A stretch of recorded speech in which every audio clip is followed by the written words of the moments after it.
No coração da América Central, onde densas selvas encobrem segredos ancestrais e templos de pedra se erguem como os ossos de deuses esquecidos, existe a história de uma civilização que se recusou a desaparecer. Os arquitetos do tempo, mestres das estrelas e guardiões de ciclos sagrados, forjaram seu destino ao longo de milênios, muito antes de as primeiras velas europeias sequer tocarem suas costas. Eles eram chamados de Maias. Durante milhares de anos, o povo maia construiu grandes cidades, desenvolveu sistemas complexos de escrita e matemática e estudou as estrelas com incrível precisão. Sua cultura se espalhou pelo que hoje é o sul do México, Guatemala, Belize, Honduras e El Salvador, criando uma das sociedades mais avançadas do mundo antigo. Quando os conquistadores espanhóis chegaram, trouxeram violência e destruição. Textos sagrados foram queimados, templos foram demolidos e novas religiões foram impostas. Contudo, mesmo após séculos de colonização, o espírito maia persistiu. Suas línguas, mitos e cerimônias sobreviveram em segredo, transmitidos de geração em geração por aqueles que se recusaram a esquecer. Hoje, mais de 7 milhões de descendentes maias ainda vivem na Mesoamérica. Eles continuam a falar suas línguas ancestrais, a praticar rituais tradicionais e a preservar a sabedoria de seus antepassados. Esta é toda a história da civilização maia. A semente da criação. Antes que o tempo tivesse um nome, antes do sol nascer, antes da primeira gota de chuva cair sobre a terra, não havia nada. Nem montanhas, nem rios, nem mesmo o solo sob nossos pés. Tudo o que existia era uma quietude infinita. Um oceano sem ondas, um céu sem luz. Isso não era um lugar, mas uma condição conhecida como o útero silencioso do universo. Os maias chamavam-na de vazio primordial, a extensão informe anterior à criação. Mas mesmo enquanto o mundo se formava, o sol e a lua permaneceram ocultos. Os maias acreditavam que o próprio tempo ainda não havia começado. Determinados a alcançar seu objetivo, os deuses reuniram os galhos das grandes árvores que cresciam ao longo dos rios e moldaram novos seres que apareceram como figuras de madeira. Com a terra fresca e recém-nascida, os deuses moldaram seus primeiros humanos. Moldaram figuras de argila macia, dando-lhes olhos e bocas, braços e pernas. Esses seres eram frágeis, tremendo no ar úmido, com corpos fracos e instáveis. Em pouco tempo, o mundo se voltou contra suas próprias criações. E nesse caos, os deuses varreram o povo de madeira da face da terra.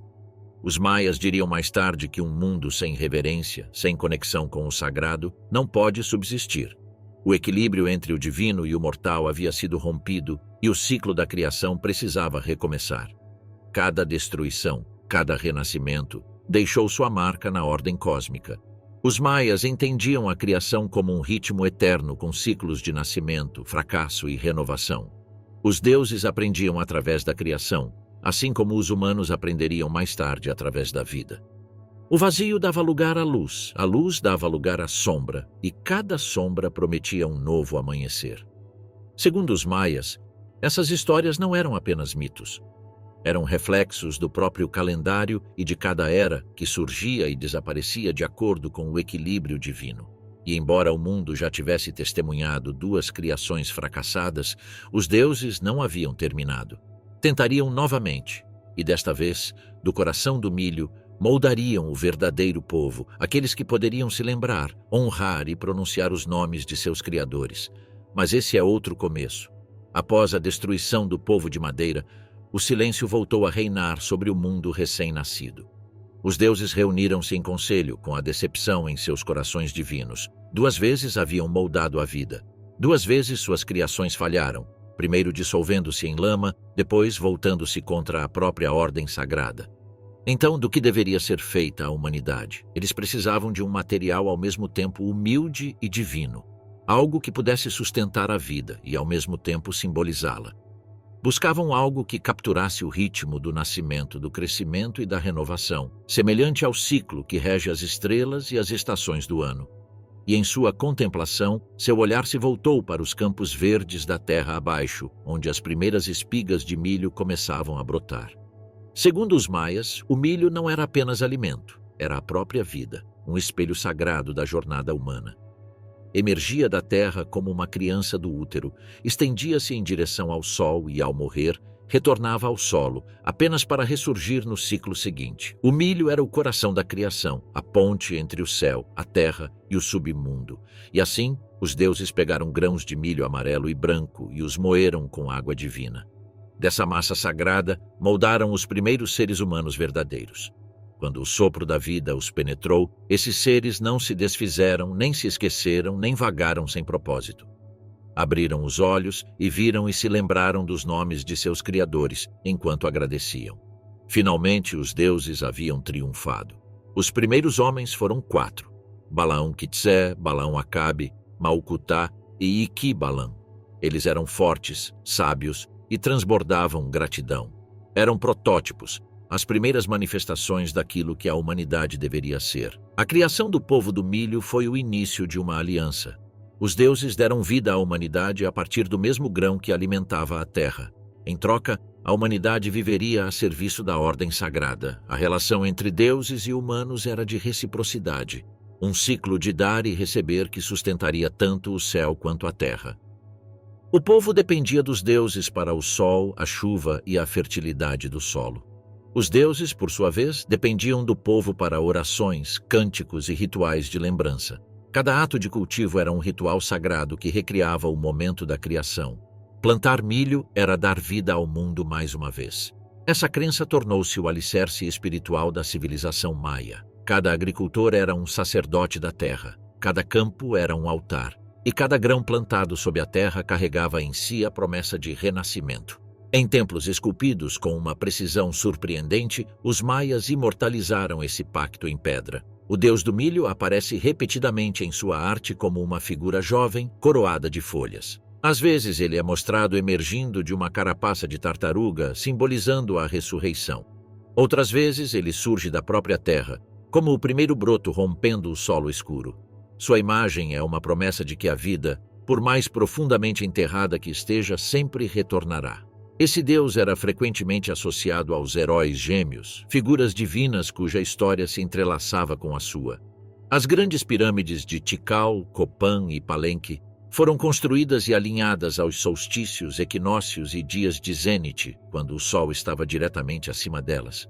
A crença de que os humanos nasciam do milho também moldou a forma como os maias entendiam a morte.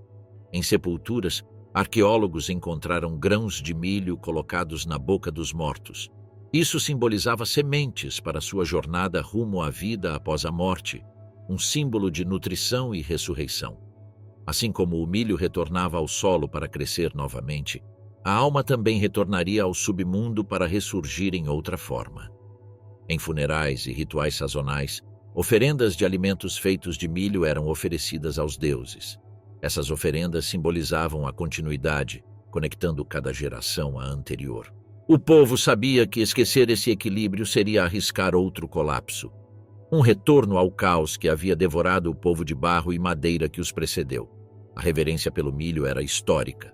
Evidências arqueológicas mostram que o milho era cultivado na Mesoamérica há mais de 9.000 anos. Muito antes da ascensão dos maias, a civilização olmeca, frequentemente chamada de cultura-mãe da região, já havia incorporado o milho em seus rituais, sua arte e sua alimentação. Na época dos maias clássicos, de 250 a 900 d.C., o deus do milho era uma das divindades mais representadas em seu mundo. Todas as cidades-estado de Tikal, na atual Guatemala, a Copan, em Honduras, celebravam festivais agrícolas que marcavam o calendário sagrado das colheitas. As cerimônias Chaaki, dedicadas aos deuses da chuva, enchiam o ar de música, cânticos e o aroma do incenso de copal. Em alguns rituais, as crianças eram aspergidas com água para invocar a chuva, e suas risadas ecoavam como uma bênção divina. Por meio desses ritos, os maias reafirmavam a verdade inscrita em sua mitologia.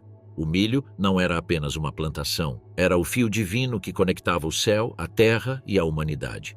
Contudo, a história da criação estava longe de terminar. O nascimento do povo do milho marcou o alicerce da humanidade.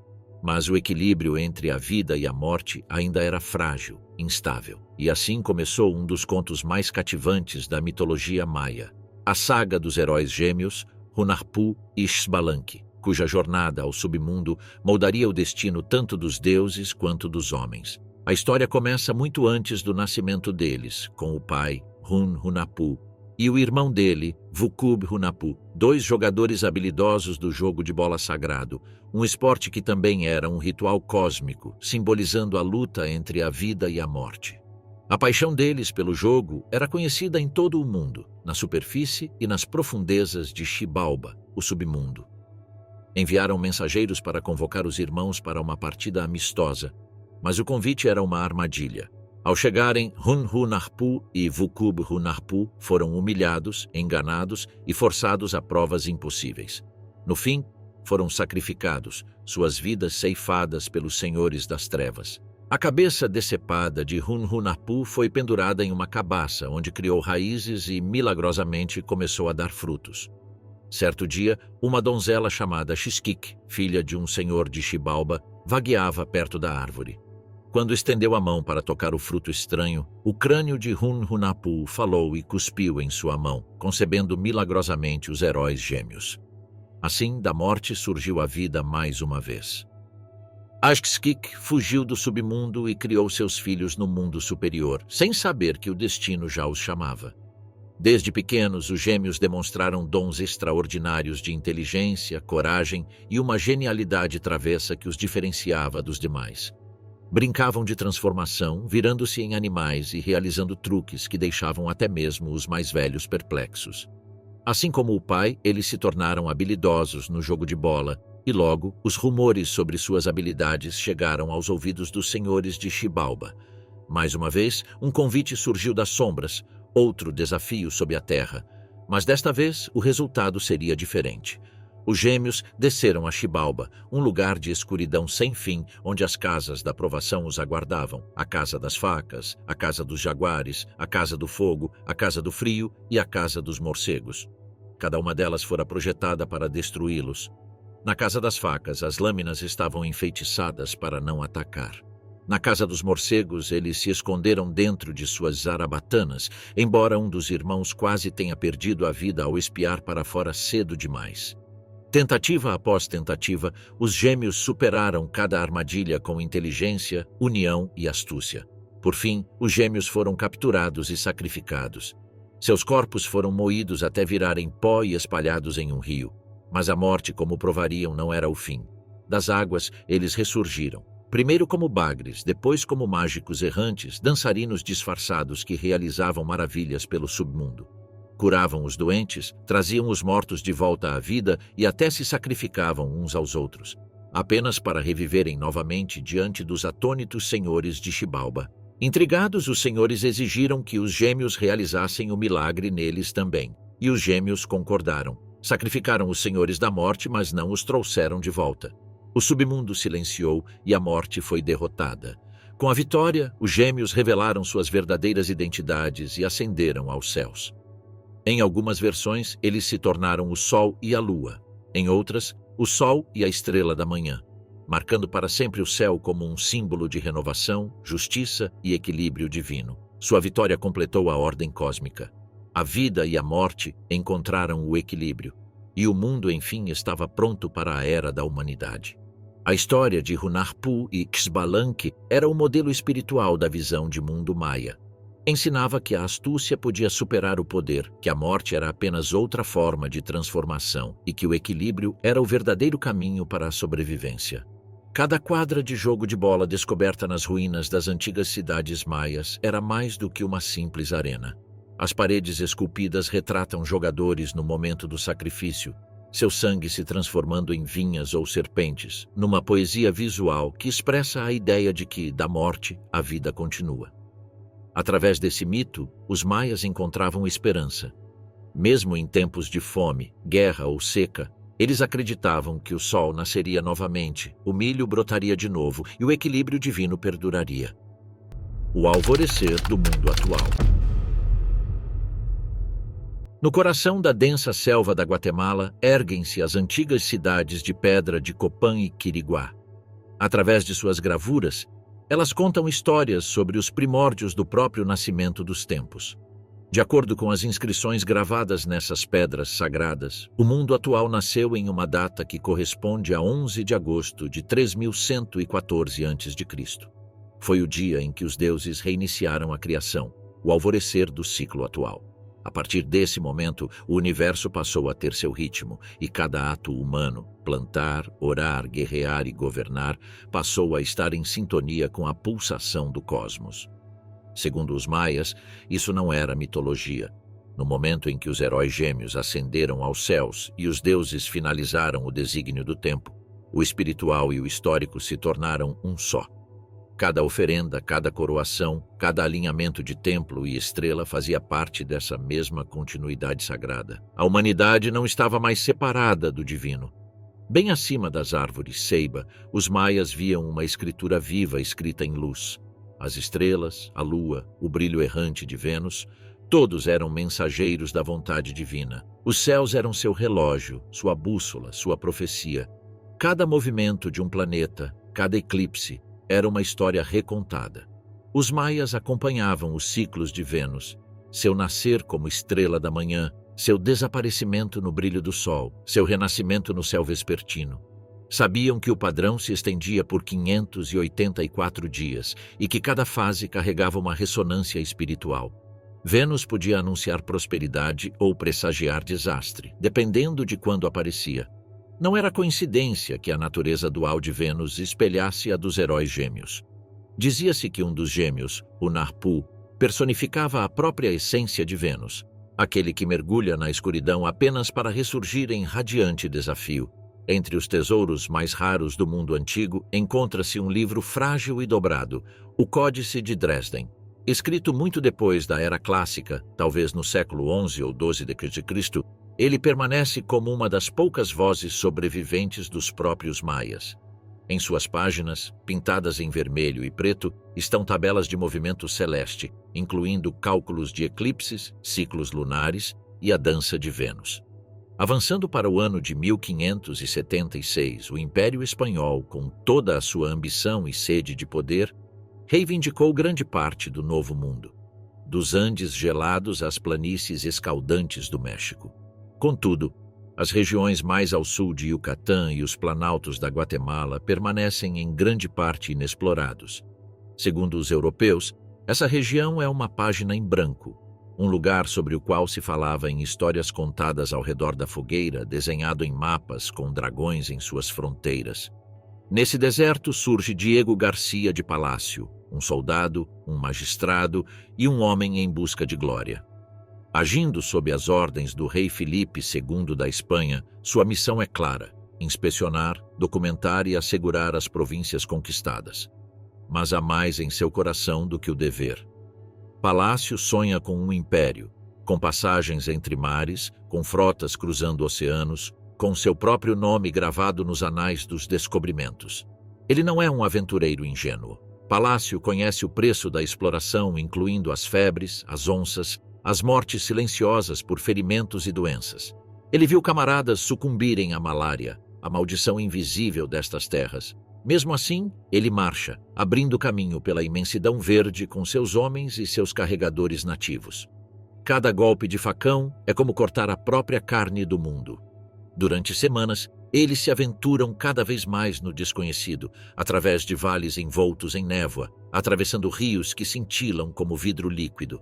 Os carregadores, falando em náhuatl, contam histórias de espíritos nas árvores. Dizem que a selva tem olhos, então um dia tudo muda. Um grito ecoa da vanguarda, algo cintila entre as folhas. Então Palácio avança pela vegetação rasteira, suas botas afundando na terra úmida, e lá está, uma muralha. Blocos maciços de pedra esculpida emergem do solo, suas superfícies marcadas com símbolos estranhos e intrincados. Serpentes retorcidas, padrões celestiais, os semblantes de deuses observando-nos de séculos de silêncio. Ao redor, a floresta engoliu tudo, suas raízes se enroscando sobre escadarias antigas, seu musgo amolecendo o que outrora poderiam ter sido grandes praças. Palácio e seus homens contemplam a cena com admiração. Diante deles, estende-se uma cidade, ou o que restou dela. Eram torres, terraços e templos tomados por séculos de selva. Os homens fizeram algumas orações. Alguns acreditam ter se deparado com um lugar amaldiçoado, uma cidade de fantasmas. Outros olham incrédulos, perguntando-se que poder poderia ter construído tais maravilhas em uma terra agora dominada por cabanas e silêncio. Palácio toma notas, como qualquer bom espanhol de sua posição deve fazer. Ele descreve estátuas colossais de homens e mulheres, altares esculpidos com símbolos indecifráveis e praças tão vastas que poderiam abrigar milhares de pessoas. Isso o faz lembrar de Roma e da grandeza perdida. Os habitantes locais, cansados e silenciosos, compartilham fragmentos de lendas. Falam de um antigo rei que veio do norte há muito tempo como construtor de cidades e criador de leis, e que depois desapareceu, deixando para trás monumentos de pedra que nem o tempo conseguiu destruir. Palácio registra suas palavras, mas não as compreende. As histórias são antigas demais, estranhas demais, sagradas demais. Ele envia seus relatórios de volta à Espanha em longas e detalhadas cartas, descrevendo suas descobertas. No entanto, nenhuma resposta chega. O tribunal em Madrid está afogado em papelada, seus arquivos repletos de histórias de conquistas de todos os cantos do Novo Mundo. As palavras de Palácio se perdem no silêncio da burocracia, assim como a cidade que ele encontrou desapareceu na floresta. No fim, as ambições de Palácio se desvanecem. Ele nunca alcançou o governo que almejava, morre como um oficial naval de baixa patente, esquecido pela história. E a poderosa cidade na selva retorna à obscuridade, mais uma vez consumida por cipós e pelo tempo. Séculos depois, arqueólogos descobrirão que a cidade que Palácio encontrou por acaso era Copán, uma das maiores capitais do mundo maia clássico, uma civilização que floresceu muito antes de os europeus sequer sonharem em navegar para o oeste. Um mundo esquecido. 8 séculos antes da expedição de Diego de Palácio, esta terra tinha um aspecto completamente diferente. A floresta que ele tanto lutou para atravessar ainda não havia retornado. As árvores tinham desaparecido, dando lugar a vastas fazendas, grandes calçadas e templos que tocavam os céus. A civilização maia clássica estava em seu auge. Uma rede de poderosas cidades-estado que se estendia pelos atuais territórios da Guatemala, Belize, Honduras e sul do México. Enquanto a Europa mergulhava em sua própria idade das trevas, os maias dominavam a astronomia, a matemática e a arquitetura em um nível inigualável no mundo ocidental. Mapearam o movimento dos planetas com uma precisão impressionante. Construíram observatórios que se alinhavam perfeitamente com os solstícios. Inventaram um sistema de calendário tão complexo que levaria séculos para os estudiosos modernos decifrarem completamente. Eles não tinham ferro, nem animais de carga, nem rodas. Contudo, construíram pirâmides e cidades que rivalizavam com qualquer coisa do Antigo Egito ou da Grécia. Cada pedra foi erguida por mãos humanas. Cada templo estava alinhado com as estrelas. No final do século IX, as grandes cidades começaram a ruir. Tikal, outrora uma metrópole com dezenas de milhares de habitantes, foi abandonada. Copán, a joia do sul, desmoronou em ruínas. Caracol, Palenque e inúmeras outras desapareceram dos registros. A selva reivindicou a pedra e a população se dispersou em pequenos assentamentos. Durante séculos, ninguém soube o porquê. Seca, guerra, colapso ambiental. Todas as hipóteses foram levantadas e talvez todas sejam verdadeiras. O que é certo é que o mundo maia não terminou em um apocalipse como afirmariam os mitos posteriores. Ele se transformou. O povo não desapareceu, adaptou-se. As cidades morreram, mas a cultura sobreviveu nas aldeias, nos rituais e nas línguas que ainda hoje ecoam pela Mesoamérica. Quando os espanhóis chegaram, os maias já não eram mais os governantes de um vasto império. Mesmo assim, eles ainda estavam lá, cultivando milho, observando seu calendário sagrado, sussurrando orações a deuses cujos nomes os missionários logo os proibiriam de pronunciar. Aos olhos dos espanhóis, eles eram selvagens, mas as ruínas contavam outra história, a história de um povo que havia medido o próprio tempo. Passaram-se séculos antes que os estudiosos começassem a desvendar a verdade. No final do século XIX e início do século XX, exploradores retornaram aos mesmos lugares que Palácio havia visto. Foram a Copán, Tikal e Palenque, munidos de câmeras, cadernos e curiosidade. Sob camadas de terra e trepadeiras, descobriram templos, altares e hieróglifos que narravam dinastias de reis, guerras de sucessão e rituais de importância cósmica. Uma das maiores descobertas ocorreu com a decifração da escrita maia. Antes considerada mera decoração, os glifos revelaram uma língua escrita completa, um registro de história, astronomia e teologia. De repente, os rostos esculpidos de Copan e Quiriguá não estavam mais em silêncio.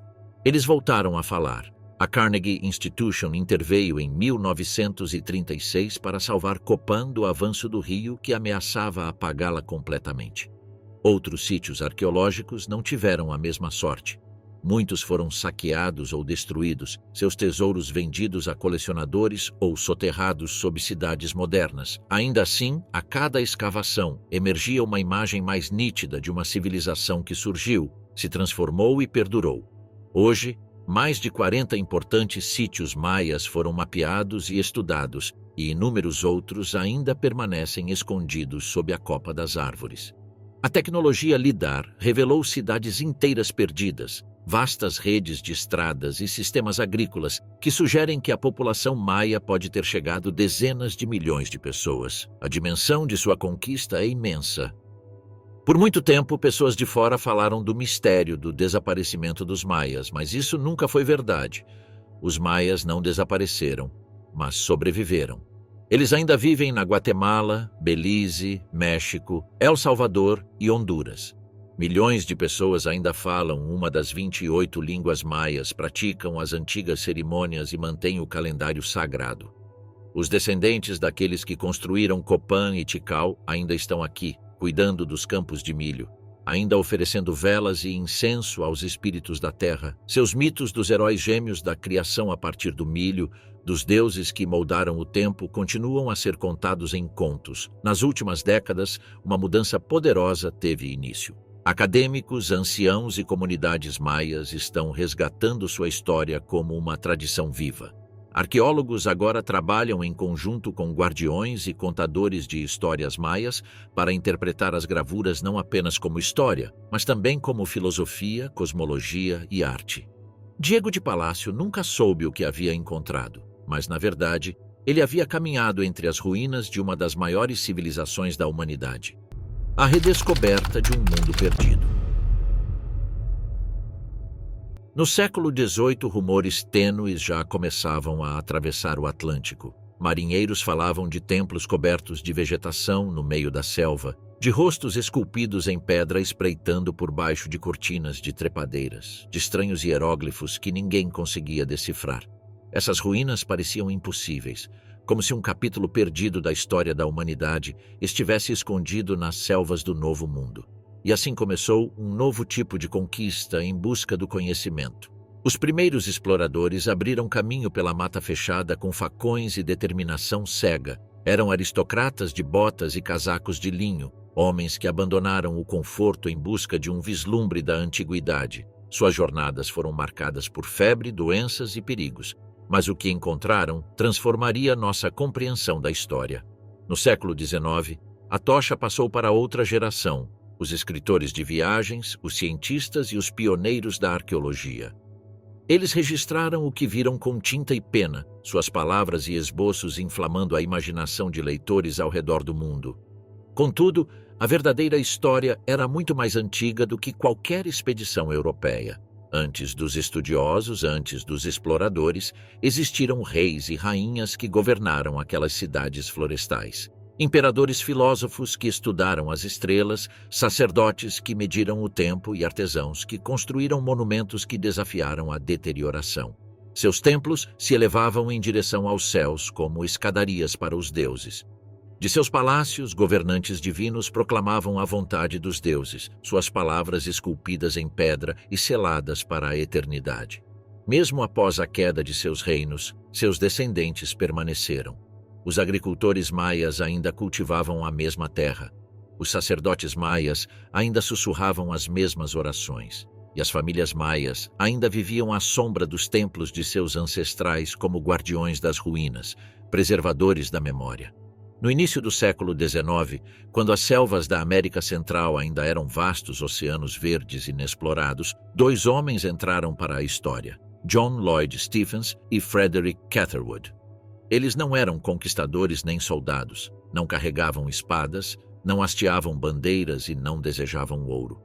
Suas armas eram cadernos e lápis, e sua munição, curiosidades. Juntos, eles se tornariam os primeiros a realmente vislumbrar o mundo esquecido dos antigos maias. Ao longo de diversas jornadas perigosas por florestas densas, vales alagados e pântanos fétidos, esses dois pioneiros descobririam uma civilização há muito engolida pela selva. Sua missão era compreender. Stephens, o diplomata americano que se tornou explorador, era um contador de histórias nato, uma espécie de protojornalista da National Geographic, movido por uma fome insaciável de revelar as maravilhas do mundo. Ao seu lado estava Catherwood, um arquiteto e desenhista inglês cuja precisão beirava a genialidade. Juntos eles formaram uma parceria improvável, uma parceria que mudaria para sempre a forma como a humanidade via as Américas. Munidos de tinta, penas e câmeras daguerreótipo primitivas, a tecnologia de imagem mais avançada da época, os dois homens adentraram o coração da península de Yucatán. Enfrentaram uma umidade insuportável, nuvens de mosquitos e doenças que dizimaram muitos antes deles. Mesmo assim, apesar das dificuldades, seguiram em frente, impulsionados por rumores de cidades de pedra escondidas sob o véu verde da floresta tropical. O que encontraram surpreenderia o mundo. Ao final de suas expedições, Stephens e Catherwood haviam visitado mais de 44 sítios arqueológicos com ruínas extensas, templos destruídos e pirâmides imponentes que se erguiam em meio à vegetação. Alguns desses lugares jamais haviam sido vistos por olhos ocidentais. Para onde quer que olhassem, a selva se agarrava às pedras, raízes serpenteavam pelas escadarias, cipós cobriam como véus as outrora grandiosas praças. Papagaios e macacos gritavam lá de cima, as únicas testemunhas de civilizações que surgiram e desapareceram séculos antes de Colombo navegar. Eles registraram tudo. Stephens escreveu com a admiração de um homem que descobre um continente perdido, suas palavras repletas de espanto e reverência. Catherwood esboçou cada entalhe, cada glifo, cada coluna, sua mão firme, mesmo enquanto o suor e os insetos o atormentavam. Embora a fotografia ainda estivesse em seus primórdios, sua formação em arquitetura permitiu-lhe desenhar com representações mais precisas do que as de qualquer outro que o precedeu. Quando suas descobertas foram finalmente publicadas, elas despertaram a imaginação do mundo ocidental. Pela primeira vez, o público pôde ver o que havia permanecido oculto por quase um milênio. Uma civilização que rivalizava com as do Egito, da Grécia e de Roma.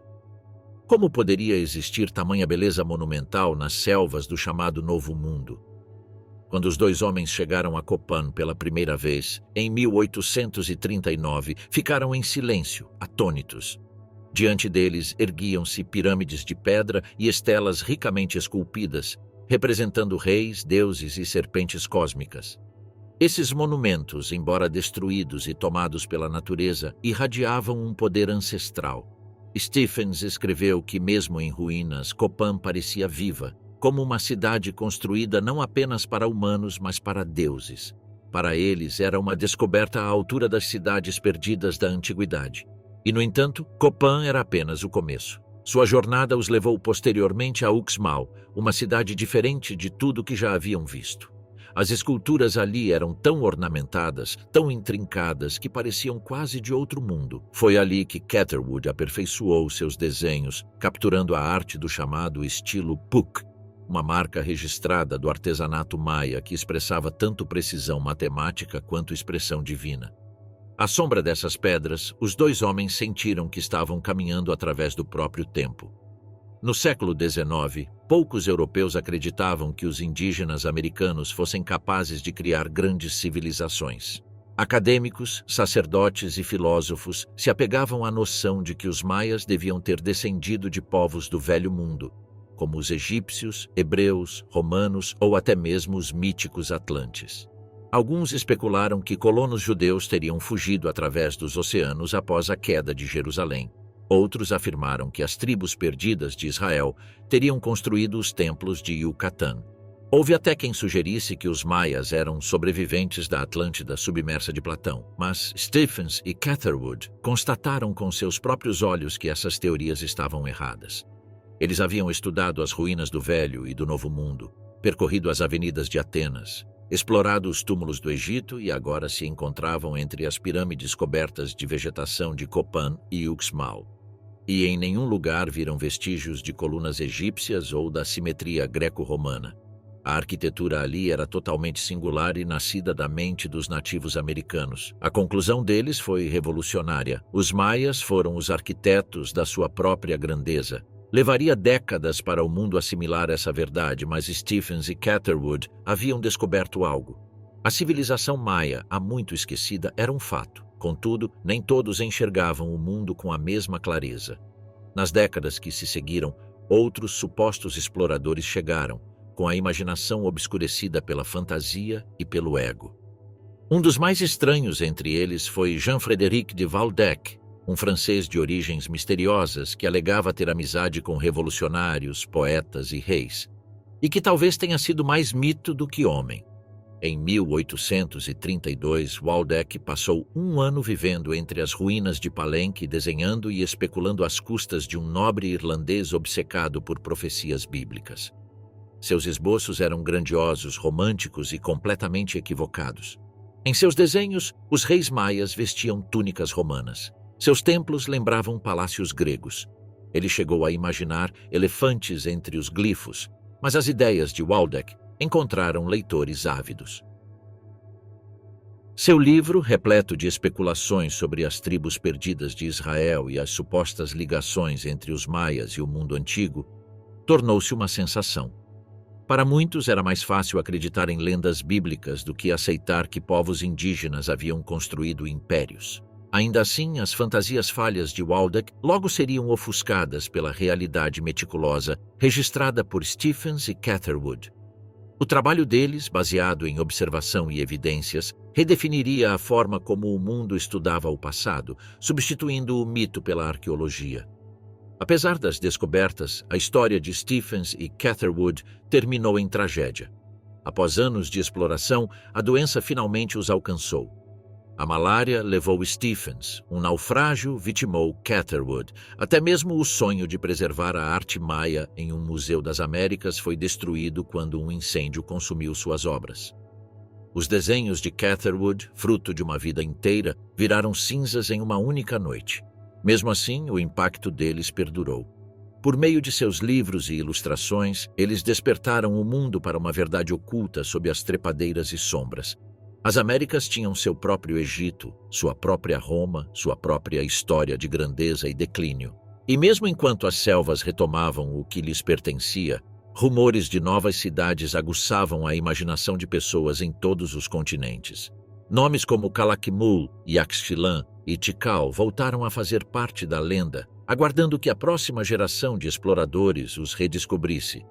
Para Stephens e Catherwood, a história terminou em tragédia, mas para os maias, sua história estava apenas começando. O Grande Incêndio de 1562. Era o ano de 1562, e na outrora sagrada Praça de Mani, as terras das pirâmides, santuários e templos agora se transformavam em uma igreja espanhola e uma nova casa de Deus construída sobre os alicerces da antiga.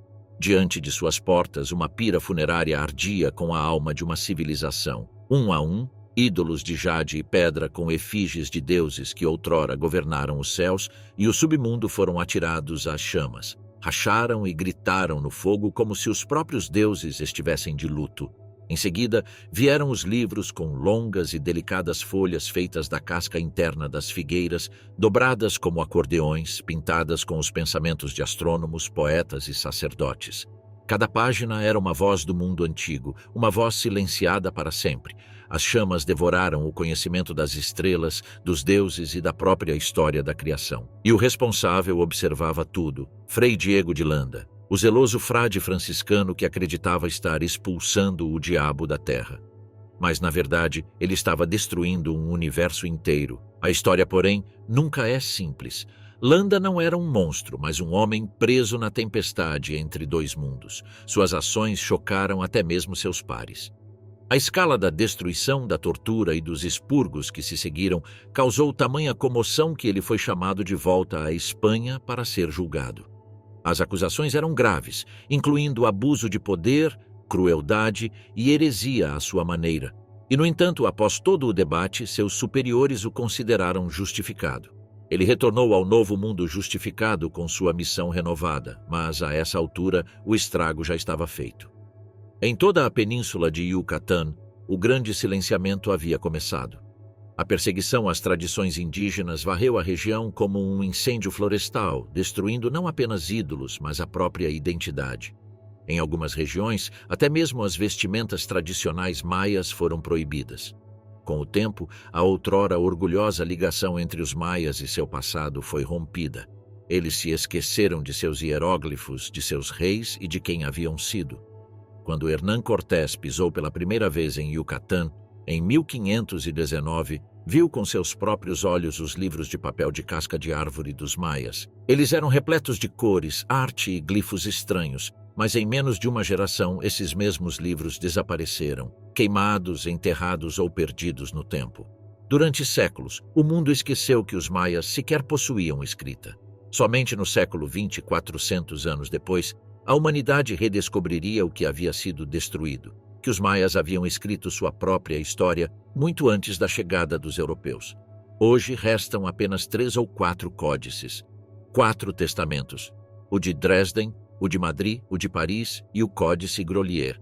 Tudo o que resta de uma biblioteca que outrora poderia ter rivalizado com a de Alexandria. E, no entanto, em um dos paradoxos mais intrigantes da história, o próprio Diego de Landa tornou-se a razão pela qual sabemos tanto sobre o povo que ele procurou apagar.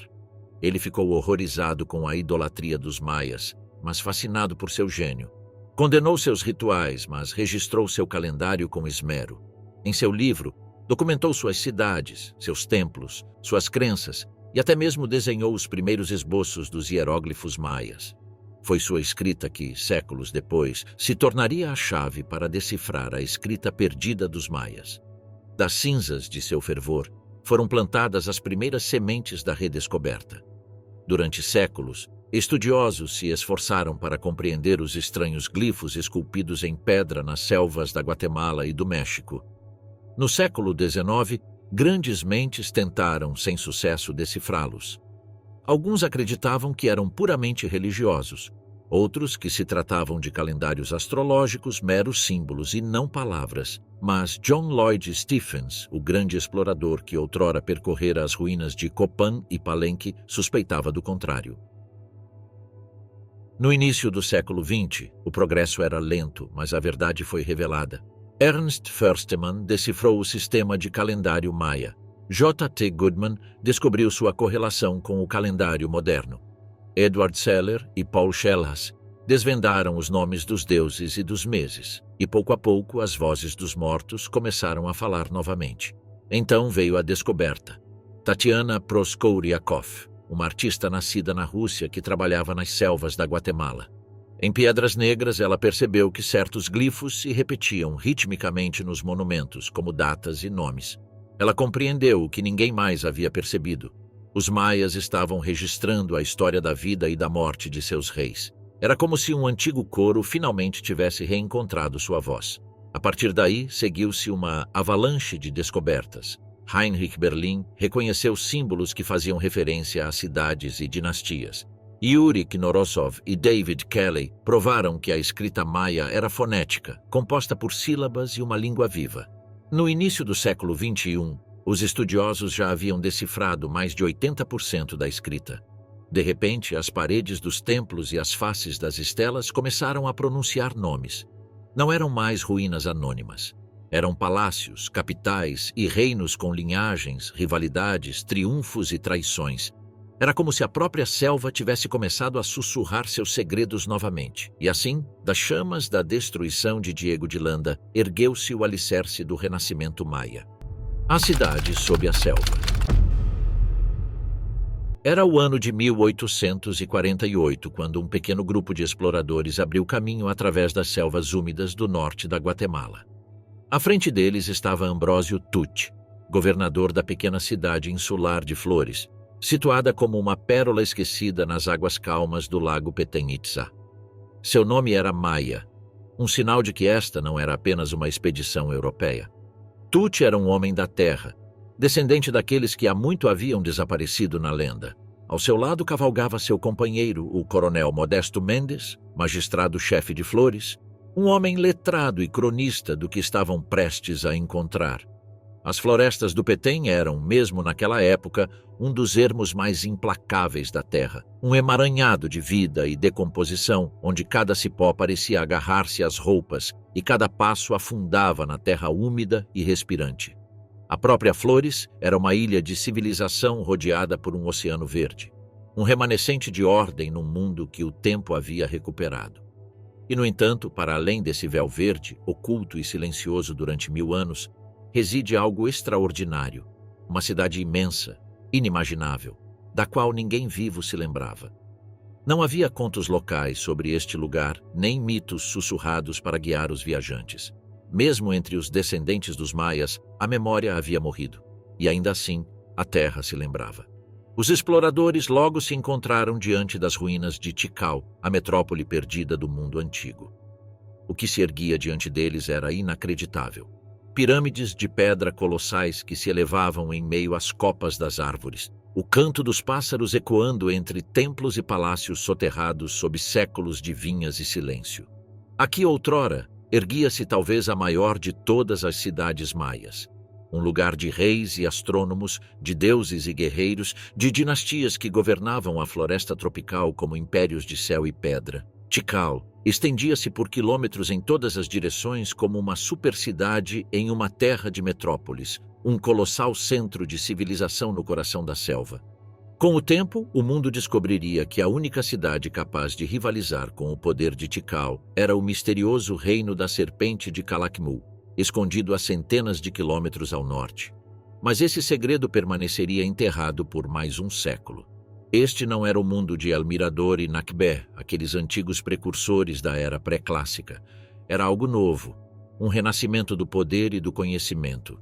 Os deuses do velho mundo haviam falhado, e de suas cinzas surgiram os deuses reis de uma nova era, governantes cujas palavras foram gravadas em pedra, cujos feitos foram escritos em glifos que um dia voltariam a falar. Era o alvorecer do período clássico maia, uma época de prosperidade, invenção e guerra, uma época das chamadas guerras nas estrelas, quando os reis não lutavam mais por cativos ou sangue ritual, mas pela dominação total. Uma época em que as próprias selvas se tornaram o palco de impérios. A história de Tikal, ou Mutul, como era conhecida antigamente, começa por volta do ano 100 d.C., com uma figura misteriosa chamada Yax-eb-Shuk. Ele fundou uma dinastia que perduraria por mais de 7 séculos. Disse que ele veio de Caminaljuyu, uma grande cidade nos altiplanos da Guatemala, trazendo consigo o direito divino de governar. A partir daquele momento, o destino de Tikal estava traçado. Arqueólogos, séculos depois, desenterrariam seu possível túmulo, conhecido como Sepultura 85, nas profundezas da Acrópole Norte. Lá dentro jaz o esqueleto sem cabeça de um homem alto, cercado por jade e obsidiana, seu local de descanso um santuário dedicado à autoridade. Se era o próprio Yax-eb-Shuk, ninguém pode afirmar com certeza, mas quem quer que fosse, ele foi sepultado como um rei. Gerações se passaram e os governantes de Tikal ergueram templos aos céus, esculpindo suas vitórias na pedra calcária e seus deuses nas estrelas. Entre eles, destacou-se Chak, Tok e Chak I, conhecido na história como Pata de Jaguar Pimo, um rei guerreiro que governou com confiança e poder. Seus monumentos o retratam em pé sobre um cativo, com um machado na mão, como um governante no comando de seu mundo. Mas esse mundo estava prestes a mudar. Do extremo norte chegavam rumores de um poder colossal, uma cidade tão vasta que até mesmo os maias mal conseguiam imaginá-la. Um lugar que os astecas posteriores chamariam de Teotihuacan, que significa o lugar onde os deuses foram criados. Em 378 d.C., surgiu nas terras baixas maias uma figura que se autodenominava um senhor da guerra estrangeiro, Siaj Kak. Ao que tudo indica, ele veio de Teotihuacan, ou pelo menos de um de seus reinos aliados, portando armas estranhas, deuses estrangeiros e uma missão.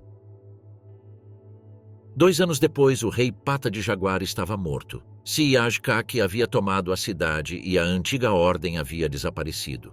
O que se seguiu foi uma era de conquistas e impérios. Com o apoio de Teotihuacan, Tikal expandiu-se como nunca antes, estendendo sua influência pelas selvas até Copan, Rio Azul e além. Os reis de Tikal começaram a usar as máscaras de olhos esbugalhados de Tlaloc, o deus da chuva do centro do México. Casaram-se com membros de dinastias vizinhas, construíram templos em estilos estrangeiros e por um tempo seu poder foi inigualável. Mas nada no mundo maia permanecia estático por muito tempo. Em meados do século VI, a própria Teotihuacan havia mergulhado no caos e nas chamas. Seu apoio desapareceu e, com ele, o domínio de Tikal começou a declinar. Ao norte, um novo poder surgiu, a dinastia da Serpente, primeiro em Zibanché, depois em Calakmul. Seus reis ostentavam títulos repletos de ameaças celestiais. Eram ambiciosos, astutos e implacáveis. Em 562 d.C., sob o reinado do rei Testemunha do Céu, o reino da Serpente atacou. Aliados a Caracol, marcharam sobre Tikal. A batalha foi catastrófica e Tikal foi arrasada, seus templos profanados e seu governante provavelmente sacrificado em seu próprio altar. A era de Tikal chegará ao fim, e durante o século seguinte, as serpentes reinaram na selva. Esta era a época das guerras nas estrelas, onde cidades surgiam e caíam em ciclos de sangue e pedra. Reis lideravam seus exércitos sob os estandartes de seus deuses, carregados em palanquins até o coração da tempestade. Capturar a efígie divina de um inimigo era capturar sua alma. Ainda assim, os maias nunca destruíram uma dinastia completamente. Substituíam os reis derrotados por outros do mesmo sangue, e a ilusão de continuidade divina se mantinha, mesmo em ruínas. Talvez temessem o que aconteceria se os próprios deuses se revelassem mortais. Então, em 682 d.C., um novo governante ascendeu ao trono de Tikal. Seu nome era Jassal Shan Kawil I. Ele estava determinado a restaurar a glória de seus ancestrais. Sob seu reinado, a cidade floresceu novamente. Templos se ergueram mais uma vez do solo da selva, mais imponentes e grandiosos do que antes. Os deuses retornaram aos seus santuários e os tambores da guerra soaram novamente. Em 695 d.C., Jassal marchou para o norte. Seu exército encontrou as forças de Calakmul em uma batalha que decidiria o destino de uma era. Os reis de Tikal haviam capturado a efígie do deus patrono de Calakmul, a humilhação suprema. Uma verga esculpida do templo maior ainda mostra Jassal sentado em seu trono, com a imagem do deus capturado sob seus pés. A mensagem era clara. Tikal havia ressurgido. Os reis divinos de Ekbalan. Sob o sol escaldante de Yucatán, onde a floresta guarda memórias ancestrais, ergue-se a cidade de Ekbalan, conhecida como o Jaguar Negro. De suas muralhas de calcário, outrora pintadas em vermelho vivo e ocre, ecoava a voz de uma civilização que acreditava que seus governantes eram mais do que homens. Eram seres escolhidos, guardiões da ordem em um cosmos eternamente oscilante entre o caos e a criação. Entre esses governantes, um nome se destacava, o Kit-Kan-Lek Tok. Ele foi o rei visionário cujo reinado transformou Ekbalan em uma das joias mais radiantes do mundo maia clássico. Seus templos erguiam-se como montanhas da selva, seus túmulos esculpidos com imagens de deuses, serpentes e seres celestiais. Cada pedra era alvo de rumores sobre a presença de favor divino. Em seu tempo, o rei não era simplesmente um governante, ele era o eixo vivo entre o céu, a terra e o submundo. A própria ordem do cosmos fluía através dele. Sua palavra era lei não apenas no governo, mas também no ritmo das estrelas, no amadurecimento do milho e no rufar do tambor ritual. Contudo, esse poder sagrado nunca esteve acessível a todos. A realeza na civilização maia era um laço estreito de linhagens divinas. Os monarcas eram escolhidos exclusivamente da casa reinante, cada linhagem identificada por seu glifo emblemático, uma marca sagrada, inscrita em estelas e códices, que declarava seu direito de governar por descendência de deuses e heróis. No mundo maia, o poder não era meramente político. Cada ato do governante estava ligado a uma ideologia tão abrangente que moldava a forma como cada homem, mulher e criança enxergava seu lugar no universo. Essa visão de mundo definia tanto o comportamento do governante quanto as expectativas dos governados. A legitimidade de um rei maia começava com uma qualidade acima de todas as outras: o poderio militar. Ele era um protetor e conquistador, responsável por defender sua cidade, liderar campanhas e capturar inimigos para sacrifícios. Através da guerra, ele mantinha o equilíbrio. Através da vitória, renovava o ciclo cósmico. Suas vitórias enchiam os templos de tributos na forma de jade, cacau, tecidos, obsidiana e cativos destinados aos altares. Os espólios de guerra não apenas enriqueciam a cidade. Eles validavam o favor divino do governante. O sucesso econômico era a prova sagrada de que os deuses ainda sorriam para o trono. Quanto mais tributos um governante arrecadava, mais seus templos cresciam, mais altas suas pirâmides se erguiam em direção ao sol. E embora ninguém saiba exatamente como os reis gerenciavam o fluxo diário de milho, peixe ou sal, a história mostra que eles controlavam o que mais importava: bens de prestígio. Ornamentos de jade, cerâmica pintada, elaborados cocares, todos eram símbolos de posição social, prova de sua conexão com o sobrenatural. Através do controle desses materiais e da mão de obra para produzi-los, os reis maias detinham tanto riqueza quanto adoração. A distância entre governante e plebeu era física, visível, até mesmo biológica. Os grandes palácios da elite erguiam-se no alto de montes sagrados, com vista para as humildes casas de palha dos agricultores abaixo. Seus pátios reluziam com estuque polido, seus túmulos revestidos de jade. Arqueólogos descobriram diferenças gritantes de estatura e saúde entre as elites e o povo comum. Os ossos contam a história claramente. Os nobres eram mais altos, mais fortes e melhor alimentados, nutrindo-se de dietas ricas em proteínas: peru, carne de veado e peixe. Os plebeus, por sua vez, viviam de milho e feijão. Seus ossos eram mais finos e seus dentes desgastados pelo milho moído em moinho de pedra. Até mesmo a aparência era deliberadamente alterada para distinguir o divino do mundano. As elites praticavam a deformação craniana, moldando os crânios de bebês com tábuas para criar testas longas e inclinadas que imitavam o perfil sagrado do deus do milho. Era um sinal visível de favor sobrenatural e uma marca de beleza divina que os diferenciava. Contudo, apesar de toda a separação, havia momentos em que governantes e plebeus estavam lado a lado sob o mesmo sol. Em épocas de grandes celebrações, quando o calendário virava e os deuses exigiam renovação, o povo se reunia nas praças. O incenso subia como nuvens sobre a cidade. O governante aparecia diante deles, resplandecente em jade e penas, e o ar vibrava com o rufar dos tambores. Nesses momentos, até mesmo os reis derramavam o próprio sangue. Com espinhos de arraia ou lâminas de obsidiana, perfuravam suas línguas, orelhas ou genitais, oferecendo sua dor aos deuses em troca de fertilidade, vitória e ordem cósmica. O sangue era a substância mais preciosa do universo, um elo direto entre o homem e o divino. Os festivais eram atos de união e reverência. O povo observava o sangue de seu governante cair sobre papel de casca de árvore, queimado em fumaça sagrada que levava orações aos céus. Ali, as barreiras entre o divino e o mortal se diluíam. O rei sangrava por seu povo e, ao fazê-lo, renovava a própria estrutura do cosmos. Mas havia outro ritual, talvez ainda mais antigo que os próprios reis: o jogo de bola, conhecido pelos maias como pit.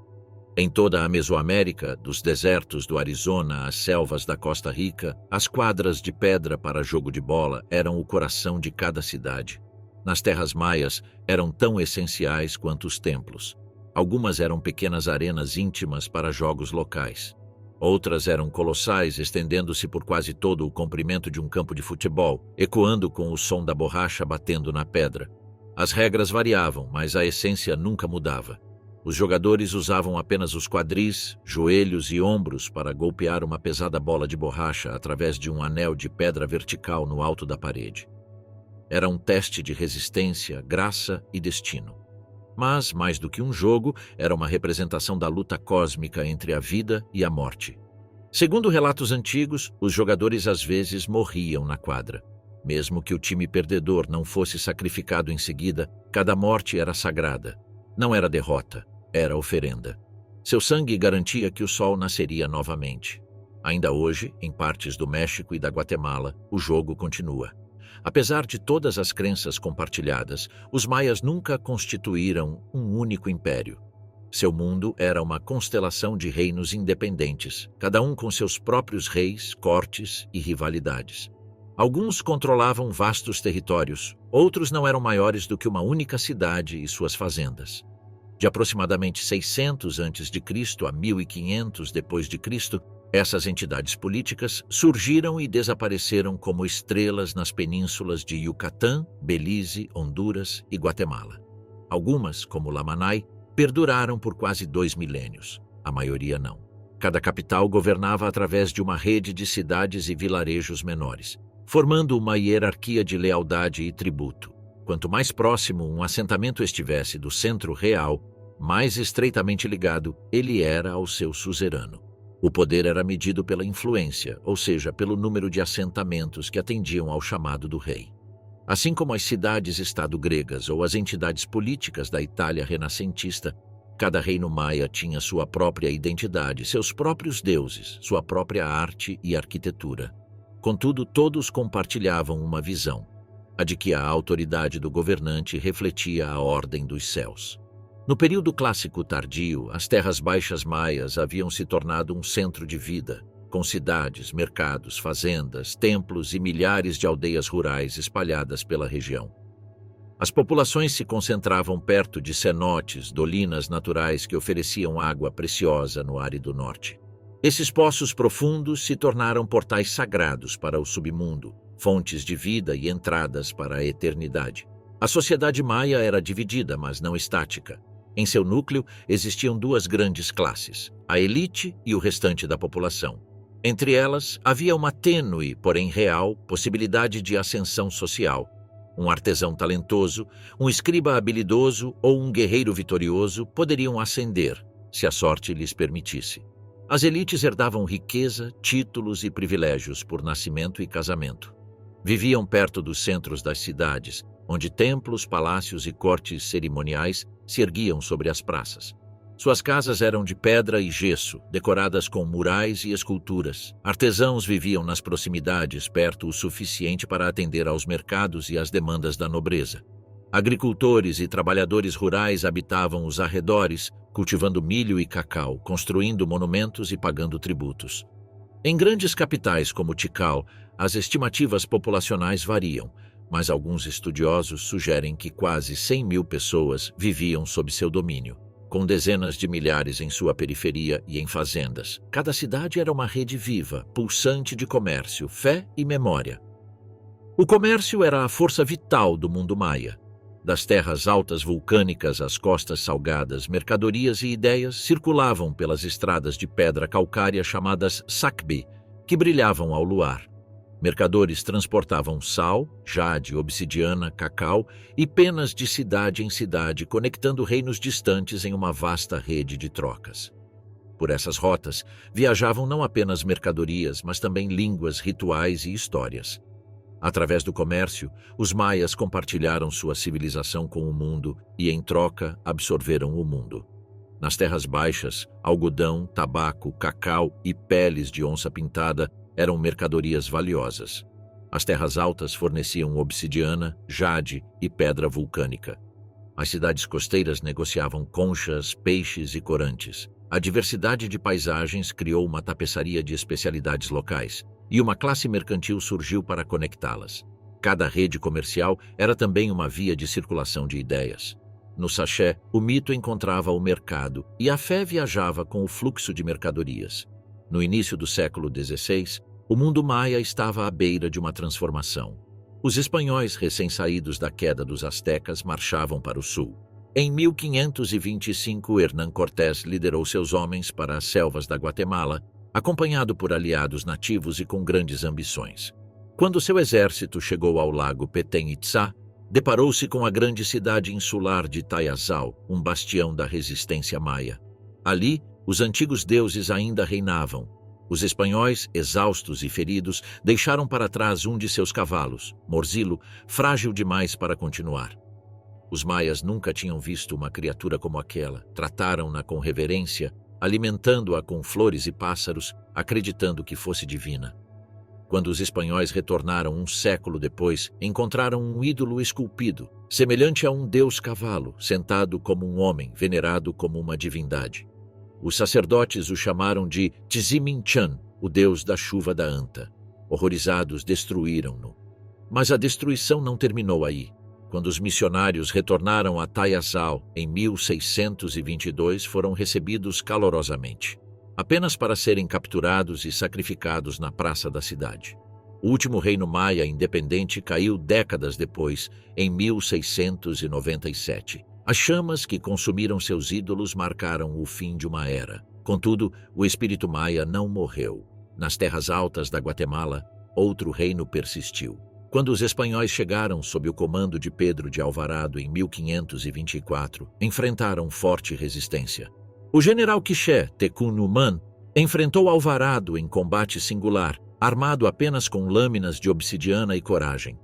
Reza a lenda que o conquistador o matou pessoalmente. O reino Quiché caiu, mas sua sabedoria não. Escondidos dos conquistadores, seus sacerdotes preservaram as antigas histórias, sussurrando-as de geração em geração até que, décadas depois, elas foram finalmente registradas por escrito. Este era o Popol Vuh, conhecido como o Livro do Povo. Uma obra-prima de poesia, profecia e mito, tornou-se a alma da civilização maia. Transcrito em segredo pelos nobres Quiché, usando letras latinas, sobreviveu aos incêndios que consumiram seus códices. Segundo relatos escritos logo após a conquista espanhola, os maias tinham uma visão profunda da vida após a morte. Acreditavam que as almas dos falecidos viajavam para um paraíso inimaginável para qualquer mortal, um reino sem dor, sem sofrimento, repleto de comida, bebida e conforto infinito. Mas esse paraíso não era para todos. Somente os dignos podiam entrar. Governantes que guiaram seu povo, sacerdotes que mantiveram a ordem sagrada, guerreiros mortos no calor da batalha, mulheres que morreram dando vida a novas gerações, aqueles sacrificados em devoção e até mesmo aqueles que escolheram pôr fim à própria vida por enforcamento. Os paralelos com o cristianismo, tão desconhecido e ao mesmo tempo tão familiar aos primeiros cronistas espanhóis, eram impressionantes. Sacrifício e martírio se confundiam em sua compreensão, ambos personificando o que chamavam de uma boa morte. E nesse paraíso sagrado, os maias imaginavam um mundo onde o divino e o mortal se entrelaçavam, como a sagrada árvore sabre estendendo seus galhos, oferecendo sombra para os trabalhos da vida, enquanto uma colossal árvore da vida se erguia no próprio centro do mundo, sustentando o céu. Esta árvore era um reflexo de Hunhunapu, a divindade benevolente que moldou os primeiros humanos a partir do milho e garantiu a continuidade do ciclo da vida. Para os maias, o céu noturno era vivo. Suas estrelas e planetas não eram apenas corpos celestes, mas os próprios deuses, movendo-se em padrões que, se observados com atenção, podiam ser previstos. Esses deuses mantinham o delicado equilíbrio do mundo, mas somente se os humanos realizassem os rituais adequados. A chegada dos europeus no início do século XVI destruiu o mundo que os maias conheciam. Em 1502, uma frota de homens em canoas de madeira encontrou navios colossais no horizonte. Cristóvão Colombo em sua quarta viagem. O encontro foi tão desconcertante quanto fatídico. Mundos colidiram em meio ao medo e à incompreensão. Nas décadas seguintes, exploradores, missionários e conquistadores trouxeram fogo, aço e doenças, mudando o mundo maia para sempre.